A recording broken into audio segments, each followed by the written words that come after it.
这台标志呢，它底盘下面呢前方呢有一个异响，大家可以听啊，咯噔咯噔的响啊，非常的频繁啊，非常的响啊。我可能搁这上面，我把这个摄像头放在这个表台上，大家听一下。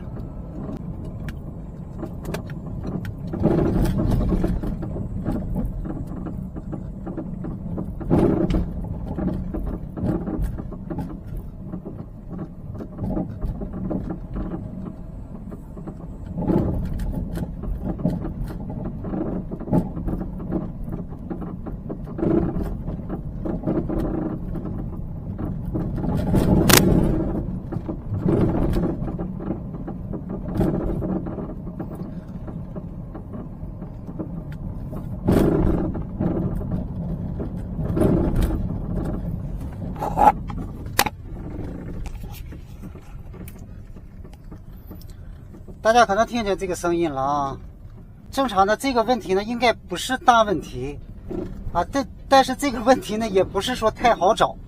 在它异响的时候，我们踩刹车呀没用，踩刹车它照常有异响，说明与刹车系统分泵卡钳呢是没有任何关系的。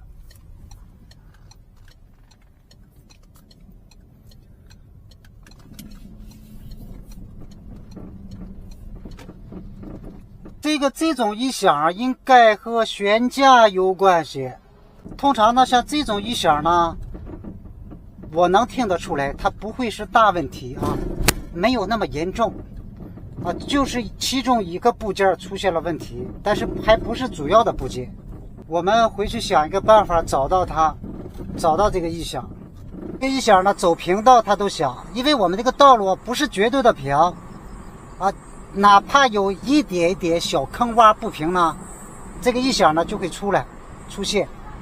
这车没有减震器啊，没有减震呐，不像船似的。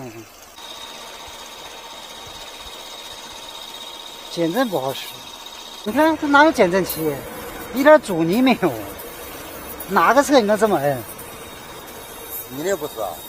不是，它应该是俩减震器，应该是早就失效了。你看，就这么来，你看它烂拆，没有减震器那个阻尼呢。但是这个响不应该是减震器响，这么大的声音应该好找。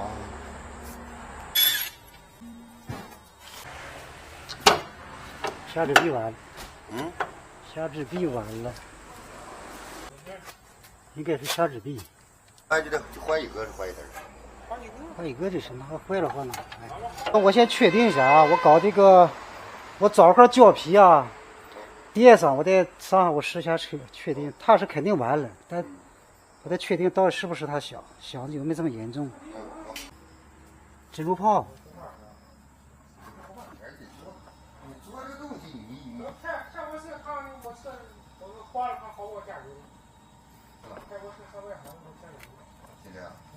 垫个胶皮，咱们试一下，看看它到底怎么样，这个异响到底能不能减轻。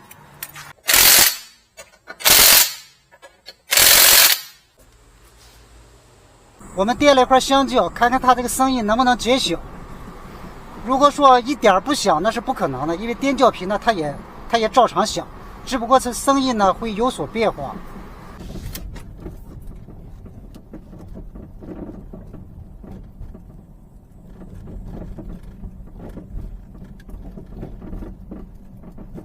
我感觉这个声音没有任何变化，就说明下支臂虽然是坏掉了，但是说这个异响呢和下支臂还是没有关系的，我敢肯定与下支臂是没有关系的。我们刚才出去又试了一下啊，试了一下发现呢，这个响呢，这个异响的声音根本一点变化没有。我怀疑不是这个下支臂的声音，虽然下支臂损坏了，但是说呢，它这个声音呢不是下支臂发出来的。所以说我们给架起来啊，再看一下，找一下。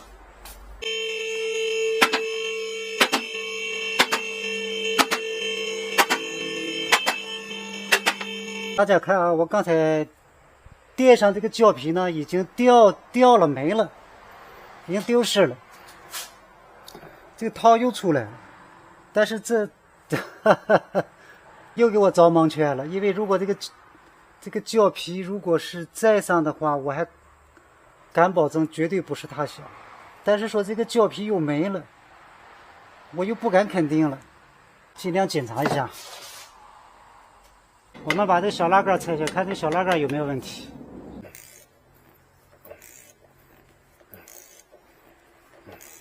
我们发现那个小球头也不行了，虽然光的不严重，但是也是很晃了。大家可以看到啊，近距离的看一下，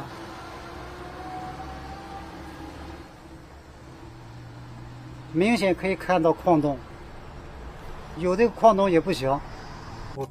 我准备把这个小蜡子给它卸掉它，拆掉它，再试一下，再去试一下。我们把这小顺拉杆拆掉了啊。刹制臂呢，我们用胶皮呢，橡胶呢又很好的垫了一下。我们再试一下啊，看它的异响到底怎样。它现在这台车呢，减震器是前2个减震器呢是丝毫没有作用了啊，没有这个减震器应该起的阻尼作用啊，只是依靠弹簧的上下这个弹力。所以说呢，这个车开起来呢，有点像类似于海上行船的感觉。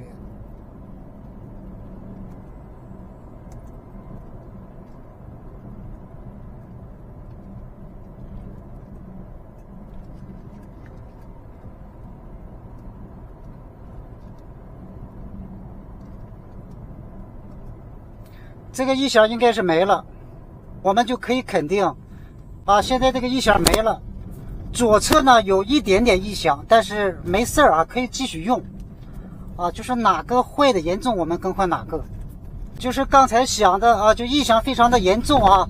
这个异响呢，我可以断定了是这个这个短拉杆啊，这个平衡杠的竖拉杆产生的这个异响。但是呢，我们这个虾指臂呢也是损坏掉了啊，因为这个胶套已经完全的原来是与这个虾指臂粘合在一起的，现在已经失效了，可以上下窜了。所以说虾指臂呢也应该更换。这个问题呢我们基本就解决了啊。大家如果自己的车子呢底盘有异响啊，今天可以借鉴一下我这个视频啊，是短拉杆，特别是平衡杠的短拉杆是最容易出现异响的一种底盘部件。